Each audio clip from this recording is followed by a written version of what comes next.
ਵਾਹਿਗੁਰੂ ਜੀ ਕਾ ਖਾਲਸਾ ਵਾਹਿਗੁਰੂ ਜੀ ਕੀ ਫਤਿਹ। ਗੱਤਕਾ ਅਖਾੜਾ ਸ਼ਹੀਦ ਬਾਬਾ ਅਜੀਤ ਸਿੰਘ ਜੀ ਨਿਊ ਜਰਸੀ ਪੇਸ਼ ਕਰਦੇ ਹਨ 5ਵੀਂ ਵਰ੍ਹੇਗੰਢ ਨਾਰਥ ਅਮਰੀਕਨ ਗੱਤਕਾ ਟੂਰਨਾਮੈਂਟ ਮੈਦਾਨੇ ਜੰਗ 2019 ਜੋ ਕਿ ਸਮੂਹ ਪ੍ਰਾਪਤਨ ਸੂਰਵੀਰ ਮਾਤਾਵਾਂ ਅਤੇ ਬੀਬੀਆਂ ਨੂੰ ਸਮਰਪਿਤ ਹੋਵੇਗਾ, ਜਿਸ ਦੇ ਵਿੱਚ $10,000 ਤੋਂ ਵੱਧ ਕੈਸ਼ ਇਨਾਮ ਤੇ ਪ੍ਰਾਈਜ਼ ਵੰਡੇ ਜਾਣਗੇ।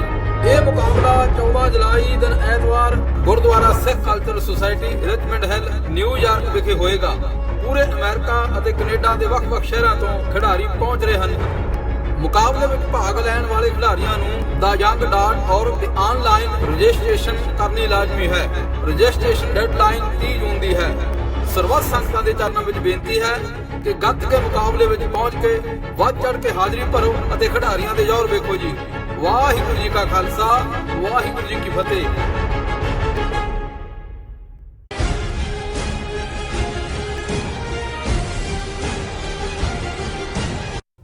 ਦਰਸ਼ਕੋ, ਬ੍ਰੇਕ ਤੋਂ ਬਾਅਦ ਜੀ ਆਇਆਂ ਨੂੰ ਪ੍ਰੋਗਰਾਮ ਸੱਚੋ ਸੱਚ ਵਿੱਚ। ਜਿਸ ਤਰ੍ਹਾਂ ਕਿ ਅੱਜ ਦੇ ਅਹਿਮ ਇਸ਼ੂ ਸਨ, ਉਹ ਡਾਕਟਰ ਸਾਹਿਬ ਨੇ ਆਪਣੇ ਵਿਚਾਰ ਵੀ ਦਿੱਤੇ ਨੇ, ਤੁਹਾਡੇ ਨਾਲ ਸਾਂਝੇ ਵੀ ਕੀਤੇ ਨੇ। ਔਰ ਹੁਣ ਆਪਾਂ ਪ੍ਰੋਗਰਾਮ ਦੇ ਐਂਡ ਵਿੱਚ ਜੋ ਗੁਰਮਤਿ ਵਿਚਾਰਾਂ, ਗੁਰਬਾਣੀ ਵਿਚਾਰਾਂ, ਹਮੇਸ਼ਾ ਤਰ੍ਹਾਂ ਆਪਾਂ ਡਾਕਟਰ ਸਾਹਿਬ ਕੋਲੋਂ ਉਹਨਾਂ ਦੇ ਵਿਚਾਰ ਸੁਣਦੇ ਹਾਂ। ਆਓ ਹੁਣ ਆਪਾਂ ਫਿਰ ਦੁਬਾਰਾ ਉਹਨਾਂ ਤੋਂ ਉਹਨਾਂ ਦੇ ਵਿਚਾਰ ਸੁਣਦੇ ਹਾਂ। ਜੀ ਡਾਕਟਰ ਸਾਹਿਬ, ਕੀ ਕਹਿਣਾ ਚਾਹੋਗੇ? ਦੇਖੋ, ਸ਼ੁੱਕਰਵਾਰ ਦੇ ਪ੍ਰੋਗਰਾਮ 'ਚ ਅਸੀਂ ਗੁਰੂ ਗ੍ਰੰਥ ਸਾਹਿਬ ਜੀ ਦੇ ਅਖੀਰ 'ਚ ਅੰਗ 1420 ਤੇ ਜਿਹੜੀ ਬਾਣੀ ਪਿਛਲੇ ਅੰਗਾਂ ਤੋਂ ਚੱਲ ਰਹੀ ਹੈ, ਸ਼ਲੋਕ 12 ਤੇ ਵਧੀਕ ਜੀ, ਉਸ ਦੀ ਵਿਚਾਰ ਕਰਦੇ। ਔਰ ਅੱਜ ਸ਼ਲੋਕ ਨੰਬਰ 57 ਅਸੀਂ ਵਿਚਾਰ ਅਧੀਨ ਲਿਆਂਦਾ। ਪਿਛਲੇ ਸ਼ਲੋਕਾਂ ਦੇ ਵਿੱਚ ਜਿਹੜਾ ਇੱਕ ਅਲੰਕਾਰ ਬਾਰ-ਬਾਰ ਇਸਤੇਮਾਲ ਹੋਇਆ ਔਰ ਗੁਰਬਾਣੀ 'ਚ ਹੋਰ ਵੀ ਬਹੁਤ ਸਾਰੀ ਥਾਵਾਂ ਤੇ ਹੈ ਜੀ, ਉਹ ਹੈ ਜਿਸ ਨੂੰ ਅਸੀਂ ਬਿੰਡਾ ਕਹਿੰਦੇ ਹਾਂ, ਬਾਬੀਆ, ਪਪੀਆ ਜੀ। ਇਹ ਪੰਜਾਬ ਦੇ ਵਿੱਚ ਬਰਸਾਤ ਹੁਣ ਮੌਨਸੂਨ ਅਗਲੇ 2-3 ਦਿਨ 'ਚ ਕਹਿੰਦੇ ਨੇ ਆ ਜਾਣੀ ਹੈ। ਜਦੋਂ ਮੀਂਹ ਪੈਂਦੇ ਨੇ ਪੂਰੀ ਝੜੀ ਲੱਗਦੀ ਹੈ ਔਰ ਝੜੀ ਦੇ ਲਈ ਸ਼ਬਦ ਗੁਰਬਾਣੀ 'ਚ ਛੈਬਰ ਇਸਤੇਮਾਲ ਹੋਇਆ। ਔਰ ਜ਼ਾਹਰ ਹੈ ਕਿ ਇਸ ਮੀਂਹ ਦੇ ਵਿੱਚ ਜਿੱਥੇ ਸੱਪ ਵੀ ਨਿਕਲਦੇ ਨੇ, ਠੂਏ ਵੀ ਨਿਕਲਦੇ ਨੇ, ਡੱਡੂ ਵੀ ਟਰੈਂ ਕਰਦੇ ਨੇ, ਤੇ ਇਹ ਜਿਹੜਾ ਬੀਂਡਾ ਹੈ ਇਹ ਵੀ ਆਪਣੀ ਇੱਕ ਆਵਾਜ਼ ਖਾਸ ਕੱਢਦਾ। ਔਰ ਜਿਵੇਂ ਕਵੀ ਜਾਂ ਚਿੰਤਕ ਜਾਂ ਸੋਚਵਾਨ ਹਰ ਚੀਜ਼ ਨੂੰ ਇੱਕ ਅਲੰਕਾਰ ਦੇ ਵਿੱਚ ਪਰੋਂਦੇ ਨੇ, ਇਹ ਗੱਲ ਜ਼ਾਹਰ ਹੈ ਕਿ ਬੀਂਡਾ ਜਿਹੜਾ ਪਾਣੀ ਹੈ ਉਹ ਸਿੱਧਾ ਮੀਂਹ ਤੋਂ ਲੈਂਦਾ, ਡਾਇਰੈਕਟ ਸੋਰਸ ਆਫ ਵਾਟਰ ਹੈ। ਉਹ ਖੂਹ ਜਾਂ ਤਲਾਬ ਜਾਂ ਦੂਜੇ ਦੇ ਵੱਲ ਨਹੀਂ ਜਾਂਦਾ ਜਾਂ ਕਿਸੇ ਟੋਏ 'ਚੋਂ ਪਾਣੀ ਨਹੀਂ ਪੀਂਦਾ, ਔਰ ਉਹ ਤਰਸ ਰਿਹਾ ਹੁੰਦਾ ਪਾਣੀ ਦੇ ਲਈ। ਔਰ ਇਹੀ ਜਿਹੜੀ ਉਹਦੀ ਆਵਾਜ਼ ਹੁੰਦੀ ਹੈ ਬੀਂਡੇ ਦੀ, ਜਿਹਨੂੰ ਪ੍ਰਿਯੋ ਪ੍ਰਿਯੋ ਕਰਕੇ ਗੁਰਬਾਣੀ 'ਚ ਵੀ ਹੈ ਕਿ ਜਿਵੇਂ ਉਹ ਆਵਾਜ਼ ਕੱਢ ਰਿਹਾ ਉਹਦੀ ਤੁਸੀਂ ਕੋਈ ਨਾ ਕੋਈ ਆਵਾਜ਼ ਬਣਾਉਂਦੇ ਹੋ। ਜਿਵੇਂ ਟਰੈਂ ਟਰੈਂ ਤੁਸੀਂ ਡੱਡੂਆਂ ਦੀ ਆਵਾਜ਼ ਕਹਿੰਦੇ ਹੋ। ਅੱਜ ਕੱਲ੍ਹ ਤਾਂ ਇਹਦੇ ਕਾਮੇਡੀਅਨ ਨੇ ਕਿਹੜੇ ਪੰਛੀ, ਕਿਹੜੇ ਪਸ਼ੂ ਦੀ ਕੀ ਆਵਾਜ਼ ਕੱਢਣੀ ਹੈ। ਸੋ ਉਸ ਨੂੰ ਰੂਹਾਨੀ ਦੁਨੀਆ ਦੇ ਵਿੱਚ ਜਦੋਂ ਗੁਰੂ ਸਾਹਿਬ ਨੇ ਉਸ ਬੀਂਡੇ ਜਾਂ ਬਬੀਹਾ ਜਾਂ ਪਪੀਹਾ ਉਸ ਦੀ ਲਾਲਸਾ ਦੀ ਗੱਲ ਕੀਤੀ ਤਾਂ ਇਹਨੂੰ ਇਨਸਾਨੀ ਰੂਹ ਦੇ ਨਾਲ ਜੋੜਿਆ ਕਿ ਜਿਹੜੀ ਇਨਸਾਨੀ ਰੂਹ ਰੱਬ ਦੇ ਪਿਆਰ ਦੇ ਲਈ ਵੈਰਾਗ ਦੇ ਵਿੱਚ ਹੈ, ਤੜਫ ਰਹੀ ਹੈ, ਉਹ ਪੁਕਾਰ ਕਰ ਰਹੀ ਹੈ ਕਿ ਮੈਨੂੰ ਜਿਹੜਾ ਮੇਰੇ ਅੰਦਰ ਨੂੰ ਸ਼ਾਂਤ ਕਰੋ, ਮੇਰੇ ਅੰਦਰ ਨੂੰ ਤ੍ਰਿਪਤ ਕਰੋ। ਔਰ ਫਿਰ ਜਿਵੇਂ ਮੌਲੇ ਤਾਰ ਮੀਂਹ ਵਰਦਾ ਤੇ ਉਸ ਨਾਲ ਉਸ ਬੀਂਡੇ ਦੀ ਪ੍ਰਿਯੋ ਪ੍ਰਿਯੋ ਸ਼ਾਂਤ ਹੋ ਜਾਂਦੀ ਹੈ, ਉਸ ਦੇ ਅੰਦਰ ਤਸੱਲੀ ਹੋ ਜਾਂਦੀ ਹੈ। ਇਸੇ ਤਰ੍ਹਾਂ ਜਦੋਂ ਅਸੀਂ ਬੇਬਲ ਹੋ ਕੇ ਵਾਹਿਗੁਰੂ ਦੇ ਚਰਨਾਂ 'ਚ ਵੈਰਾਗ ਵਿੱਚ ਹੁੰਦੇ ਆ ਕਿ ਮੇਰਾ ਸੁੰਦਰ ਕਹੋ ਮਿਲੇ ਕਿਤ ਗਲੀ, ਕਿ ਮੈਨੂੰ ਕਿੱਥੇ ਮਿਲੇਗਾ, ਜਾਂ ਮੈਂ ਨੈਣੀ ਨੀਂਦ ਨਾ ਆਵੇ ਜੀਓ ਭਾਵੇ ਅੰਨ ਨਾ ਪਾਣੀ, ਮਿਲ ਮੇਰੇ ਪ੍ਰੀਤਮਾ ਜੀਓ ਤੁਧ ਬਿਨ ਖਰੀ ਨਾ ਵਾਣੀ। ਸੋ ਜਦੋਂ ਇਹ ਅਵਸਥਾ ਹੁੰਦੀ ਹੈ ਤਾਂ ਫਿਰ ਵਾਹਿਗੁਰੂ ਦੀ ਬਖਸ਼ਿਸ਼ ਦਾ, ਦਇਆ ਦਾ ਮੀਂਹ ਵਰਦਾ। ਔਰ ਇਸ ਸ਼ਲੋਕ ਦੇ ਵਿੱਚ ਜਿੱਥੇ ਮੀਂਹ ਦੇ ਨਾਲ ਦੁਨੀਆ ਦੇ ਵਿੱਚ ਕਿਵੇਂ ਇੱਕ ਧਰਤੀ ਦੀ ਤਪਸ਼ ਸ਼ਾਂਤ ਹੁੰਦੀ ਹੈ, ਅੰਨ ਦਾਣਾ ਖੁੱਲ੍ਹਾ ਹੁੰਦਾ ਹੈ, ਜਿਹੜਾ ਉਸ ਦੀ ਲੋੜ ਹੁੰਦੀ ਹੈ ਫਸਲਾਂ ਨੂੰ, ਉਹ ਹੁੰਦੀਆਂ ਨੇ, ਔਰ ਹਰ ਕੋਈ ਖੁਸ਼ੀ ਹੁੰਦਾ ਹੈ। ਜਿਵੇਂ ਅਸੀਂ ਕਿਤੇ ਪੜ੍ਹਦੇ ਹਾਂ ਕਿ ਮੀਂਹੋਂ ਪਿਆ ਪਰਮੇਸ਼ਰ ਪਾਇਆ, ਜੀ ਜੰਤ ਸਭ ਸੁਖੀ ਵਸਾਇਆ, ਕਿ ਪਰਮੇਸ਼ਰ ਜਦੋਂ ਮੀਂਹ ਪਾਉਂਦਾ ਹੈ ਔਰ ਪਾਣੀ ਦੇ ਨਾਲ ਹੀ ਜੀਵਨ ਹੈ, ਪਾਣੀ ਦੇ ਨਾਲ ਹੀ ਜ਼ਿੰਦਗੀ ਹੈ। ਪਹਿਲਾ ਪਾਣੀ ਜਿਉ ਹੈ ਜਿਤ ਹਰਿਆ ਸਭ ਕੋਈ, ਕ੍ਰੀਏਸ਼ਨ ਹੀ ਪਾਣੀ ਤੋਂ ਸ਼ੁਰੂ ਹੋਈ।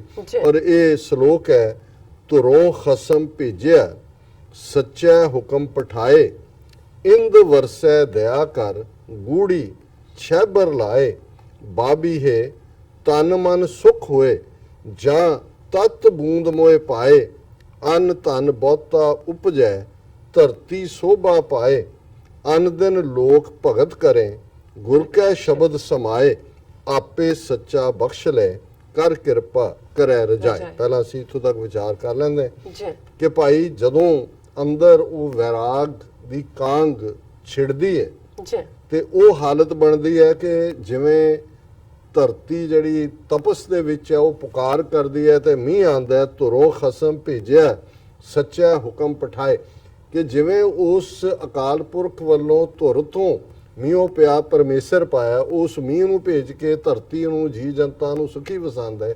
ਇਵੇਂ ਜਿਹੜੀ ਬਾਬੀਹੇ ਵਾਂਗ ਜਿਹੜੀ ਪਿਆਸੀ ਰੂਹ ਹੈ ਉਸ ਨੂੰ ਉਸ ਨਿਰੰਕਾਰ ਦੇ ਦਰਬਾਰ ਚੋਂ ਜਿਹੜਾ ਉਹ ਬਰਕਤ ਬਖਸ਼ਿਸ਼ ਮਿਲਦੀ ਹੈ।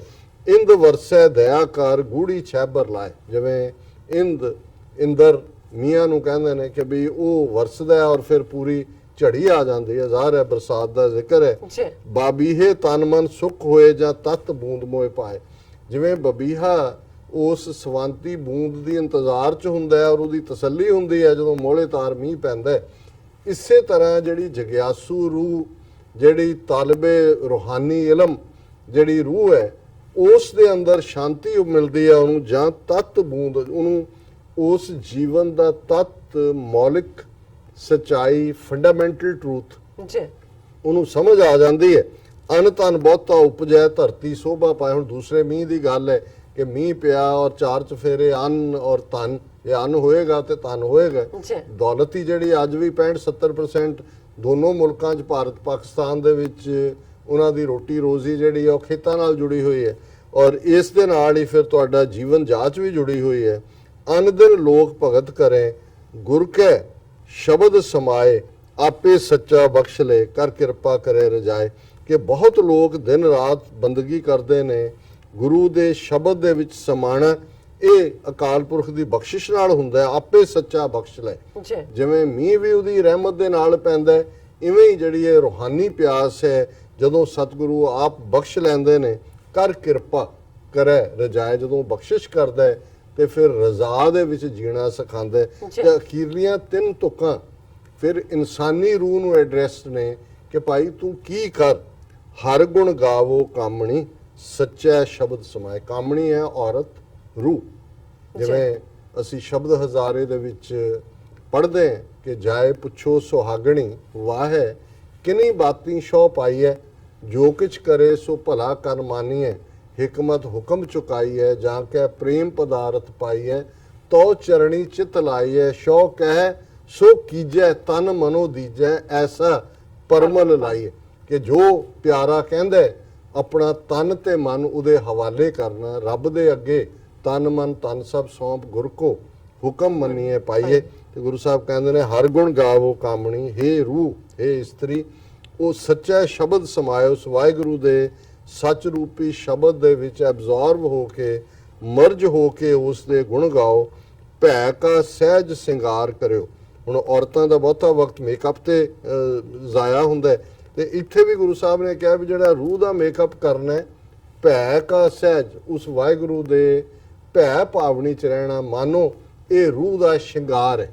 ਜਿਵੇਂ ਸਰੀਰ ਨੂੰ ਸ਼ਿੰਗਾਰਿਆ ਜਾਂਦਾ ਹੈ, ਇਵੇਂ ਜੇ ਰੂਹ ਨੂੰ ਸ਼ਿੰਗਾਰਨਾ, ਭੈ ਕਾ ਸਹਿਜ ਸ਼ਿੰਗਾਰ ਕਰਿਓ ਸੱਚ ਰਹੋ ਲਿਵ ਲਾਏ। ਤੁਹਾਡੀ ਲਿਵ ਸੱਚ ਦੇ ਨਾਲ ਲੱਗਣੀ ਚਾਹੀਦੀ ਹੈ।